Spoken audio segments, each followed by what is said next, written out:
Որոշակի դժվարությամբ, բայց հաստատուն քայլերով է Էրիկ Եղյանը գնում նոր աշխատավայր։ Ուշանալ չի սիրում, ոտքի պրոթեզն էլ խոչընդոտ չէ։ Լիահույս է իրեն վստահված աշխատանքը պատվով եւ ժամանակին կկատարի։ Արդեն մի քանի օր է Էրիկը ՀԱՕԿ նախագահ Գագիկ Ծառուկյանի օգնականի պաշտոնն է ստանձնել։ Նման առաջարկի մասին նախկինում չէր էլ երազել։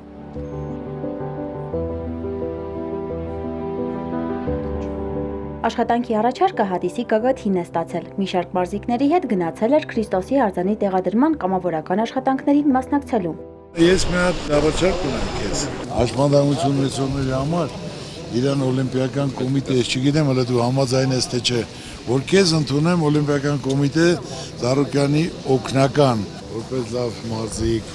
որ միջև հիմա էլի դուխից չես ընկել, ձգտում ես պարապել, կազմակերպես, աջակցություններ անենք, պարապենել, ինչ կարծիք ես, համաձայն ես թե ոչ։ Վիրավոր, որ հիմնական բոլոր տեղը ձեզ համար կանաչ լույս, ինչ պետք է աջակցենք, օգնենք, հնարավորություն տանք, պարապելու, որ մարդիկ չկոտրվեն, իմանա, որ մենք միշտ իրենց կողքին ենք, բոլորն էլ ու այդ շփումը շատ հիացած, շատ տպավորիչ։ Նույնը ես առաջի օրվանից։ Գարձանի մոտ պարոն Ծառուկյանը կանչեց, տեսավ ինձի կանչեց ու ասեց այդ առաջարկը, ես շատ էի ուրախացել, ճիշտն ասած, շատ, որ կարամ օգտակար լինեմ էլի, գոնե մի փոքր բանով, բայց կարամ, շատ գործեր ունենք կատարելու, մենք հիմա քննարկումներ ենք անում, հասկանանք ինչ պայմաններ ստեղծենք մեր վիրավոր տղերքի համար, որ իրանց համար էլ հարմար լինի, որ իրանք կարան ամեն ինչ օգտվեն ու դա լինի իրանց համար անվճար, որովհետև մարդիկ կան, որ ֆինանսապես կայուն չեն, որ կարանան թույլ տան իրանց հետևեն իրանց առողջությանը։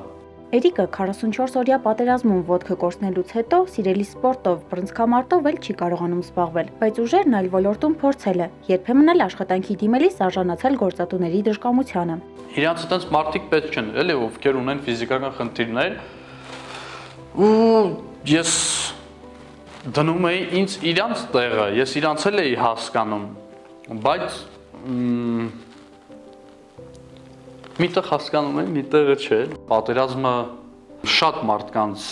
հույսը կորցրեց, բայց իրանք չեն ուզում հանձնվեն։ Ես առաջի վայրկյանից իմացել եմ, որ ես ոտ չունեմ, ես հասկացել եմ, որ ոտս կդրված է ու ուշադրություն չեմ դարձրել։ Ես չգիտեմ ոնց է դուք դրան նայում, ոչ չեք նայում, ոնց եք ընդունելու, բայց ես ասեմ, որ եթե ես չպարապեի սպորտով, ես հնարավոր է այդ հարվածը չկարայի նենց ընդունեի, եթե ես պարապած չլինեի։ Էրիկի աշխատանքային առաջին նախագիծն արդեն հավանության է արժանացել։ Առաջիկայում հաշմանդամություն ունեցող 12 երիտասարդներ անվճար կմարզվեն Օլիմպիադանում։ Նմանատիպ ծրագրեր կիրականացվեն նաև մարզերում։ Ծառուկյան ընտանիքն ավելի վաղ էր պատրաստակամություն հայտնել պատերազմում վիրավորված տղաներին ամեն հարցում օգնելու։ Այս ծրագրի համակարգող Էրիկն էլ եւս մեկ անգամ կապացուցի, որ հաշմանդամությունը չի խանգարի երկու ոտքի վրա հաստատուն կանգնելու, աշխատելու, իսկ պետք եղած ժամանակ նաև մյուսներին օգնելու համար։ Ալիսա Մալքոնյան, Հայկ Սուքիասյան, Էպիկենտրոն։